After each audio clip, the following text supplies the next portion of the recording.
श्री चतुरदास जी अपने गुरुदेव की सेवा में रहते थे। बड़े अहोभाग्य है जिनको गुरुदेव के आज्ञा पालन करने का सौभाग्य मिलता है। उनके पुण्य की क्या महिमा, जिनको गुरुदेव आदेश करते आप ऐसा कीजिए। अहोभाग्य अहोभाग्य जिन्हें गुरुदेव की आज्ञा मिल गई। इन्हीं का नाम खोजी जी पड़ा, चतुरदास जी का नाम खोजी जी पड़ा। ये गुरुदेव जी के सेवा में, अब जैसे गुरुदेव लघु शंका कर रहे हैं तो पानी लिए खड़े, गुरुदेव को हस्त प्रक्षाल आचमन आज्ञा कब क्या हो जाए तो जल की सेवा लिए खड़े थे। गुरुदेव जी लघु शंका में ही समीप बैठे। बड़ा भारी पीपल का वृक्ष दूर था तो वायु के द्वारा उसके फल और पत्ते बीज सब पड़े थे। लघु शंका किए, हंसने लगे और हंसते हंसते हाथ प्रक्षालन किया, आचमन किया तो इतनी जोर की मस्त मुस्कुराहट और हंसी थी। श्री चतुरदास जी ने, जिनको खोजी जी बाद में कहा गया,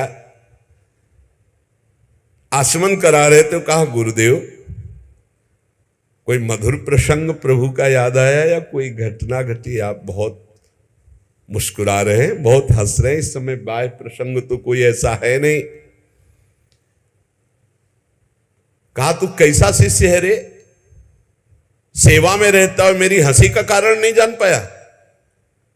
मैं क्यों हंसा इतना भी तुझे ज्ञान नहीं, और मेरी सेवा में रहता है? कैसा शिष्य है जो गुरु के मन की बात न जान पावे, गुरु के इशारे के, गुरु के मनोभाव को न जान पावे, वो शिष्य ही क्या? चलो सेवा छोड़ो, मैं क्यों हंसा इसकी खोज करके आओ। अब बताओ, गुरुजनों की प्रति सेवा कर बहुत कठिन है, बहुत कठिन है। यहां कहा कि छोड़ो सेवा, मैं क्यों हंसा ये बताओ, आके खोज करो।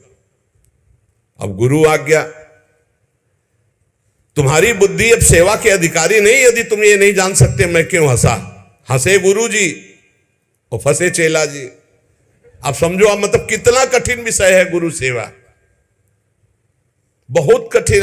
यही तो अमोघस्य, जो जीत गया अमोघस्य। तुम्हारी बुद्धि विवेक रहित है। जब तक तुम हमारे हंसने का कारण ज्ञात करके ना हो तब तक तुम्हें हमारे पास कभी नहीं आना चाहिए। चलो जाओ यहां से, आश्रम से।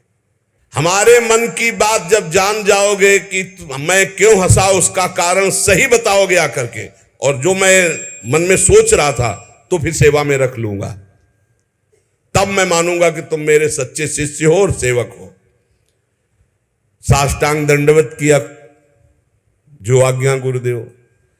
अब चल दिए, जहां संत महात्मा मिलते तो विनम्रता पूर्वक दंडवत करते हो, कहते हमारे गुरुजी लघु शंका करते समय हंस दिए, क्या कारण था? तो सब कहते गीता की बात पूछो, भागवत की बात पूछो, वेदों के, तुम्हारे गुरुजी है तो लघु शंका में हंस दिए, अब हम इसका क्या मतलब बताए? तो और उपहास होता। भला कोई इस प्रश्न का क्या उत्तर दे? कोई सुलझे हुए महात्मा थे, उन्होंने कहा रामायण गीता भागवत का प्रश्न हो तो अभी मैं उत्तर दे दूं, लेकिन आपके गुरुजी लघु शंका करते हुए क्यों हंसे, इसका हमको ज्ञान कैसे होगा? हम कैसे उत्तर दें आपको? ये तो गुरुजी से ही पूछो जाके। बोले नहीं, गुरुजी ने कहा जब तक इसका उत्तर न मिल जाए हमारे सामने मत आना, मुख मत दिखाना। अरे संत जन बहुत पहले, और हर उनकी आज्ञा में बहुत बड़ा रहस्य होता था। अब ये रोज जलते कि गुरु सेवा से वंचित हो गया, गुरु सेवा छूट गई। साधक को इस बात की बहुत पीड़ा होनी चाहिए, जिसको गुरु सेवा, तो ये होना चाहिए कि कौन सा अपराध बन गया, दुर्भाग्य आ गया कि गुरु सेवा छूट गई। वो रात दिन जलते इसी प्रकार, और संतों से जा जाकर पूछते पर कोई समाधान नहीं मिला। अब उन्होंने विचार किया, गुरु जी के सामने जाना नहीं, सेवा है नहीं, तो अब शरीर को रख के क्या करें? शरीर को नष्ट कर देते हैं, शरीर का परित्याग कर देने की ठानी। ये देखो, ये है गुरु भक्त का लक्षण कि अब शरीर रख के क्या करे, गुरुजी ने सेवा से निकाल दिया, उत्तर मिल नहीं पा रहा, तो शरीर किस काम का। अब वो एकांत में निर्जन वन में जाकर बैठ गए और नाम जप करने लगे और सोचा बस भूख प्यास से पीड़ित होकर यही शरीर छोड़ दूंगा, कुछ खाना नहीं, कुछ पीना नहीं, रात दिन भगवान नाम जप करना, शरीर छोड़ दूंगा। गुरु की आज्ञा पे थे, जिज्ञासा प्रबल थी, सेवा छूट गई थी, पीड़ा बहुत थी। अभी कुछ ही दिन हुए थे, न अन्न न जल, रात दिन नाम जप और शरीर छोड़ने का संकल्प। महामहिम श्री कबीरदास जी प्रकट हुए, होगा ए भाई आंख खोलो। आंख खोला तो देखा कबीरदास जी, साष्टांग दंडवत किया। हाँ, क्या प्रश्न है तुम्हारा, क्यों इतना कष्ट सह रहे हो? इसका मतलब समझ रहे हो? जब कोई सच्ची भावना से भगवान का भजन करता है तो भगवान अपने दिव्य पार्षदों को भेज देते हैं समस्या का समाधान। सुनो, जब तुम्हारे गुरुजी लघुशंका कर रहे थे तो उनकी लघुशंका की ढाल में एक पीपल का बीज बह रहा था। बीज को बहते हुए लघुशंका में देखकर गुरुजी विचार करने लगे कि ओहो, देखो इस बीज में पीपल का पूरा वृक्ष छुपा हुआ है।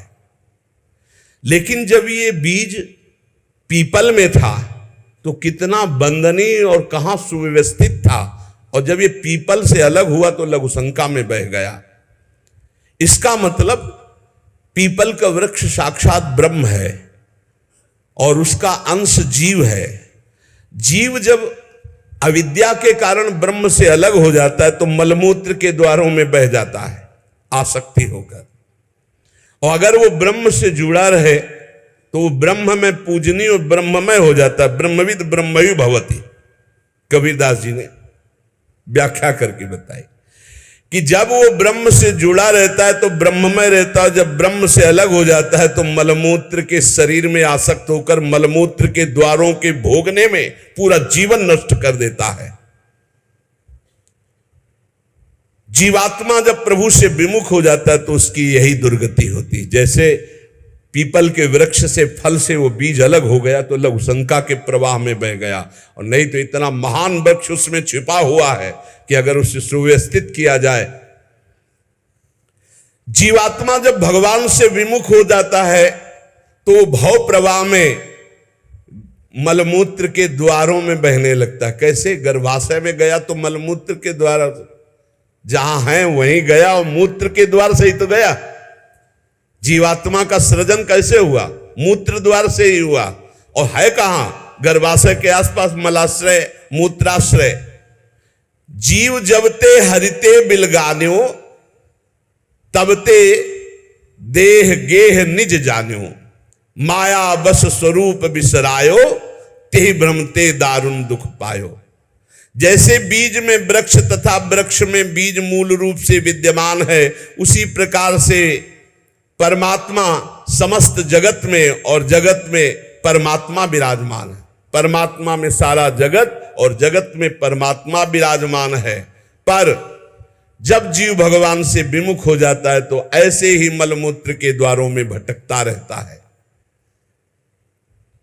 अरे मेरे गुरुजी के हंसने का इतना गूढ़ रहस्य, खोजी जी का संशय मिट गया और गुरुदेव के पास आए, साष्टांग दंडवत किया।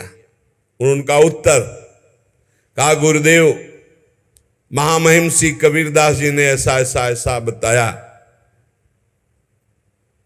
गुरुदेव पुनः मुस्कुराए और कहा, एक प्रश्न ने तुम्हें सिद्ध बना दिया, क्योंकि सिद्ध महापुरुष का दर्शन सिद्ध ही बना देता है। अब आज से तुम हमारे समान सिद्ध हो गए हो। अब तुम आज से हमारे मन की सारी बातें जान लोगे। शिष्य के मन की बात जान लेना तो हर सिद्ध पुरुष का, लेकिन अपने गुरु के मन की बात जान लेना ये बहुत बड़ी बात होती है। कुछ समय बाद खोजीजू के गुरु हरि भावना प्रवीण महा, देह अंत समय बांधी घंटा सो प्रमानिए, पावे प्रभु जब तब बाजी उठे जानो यही, पाए पैन बाजी बड़ी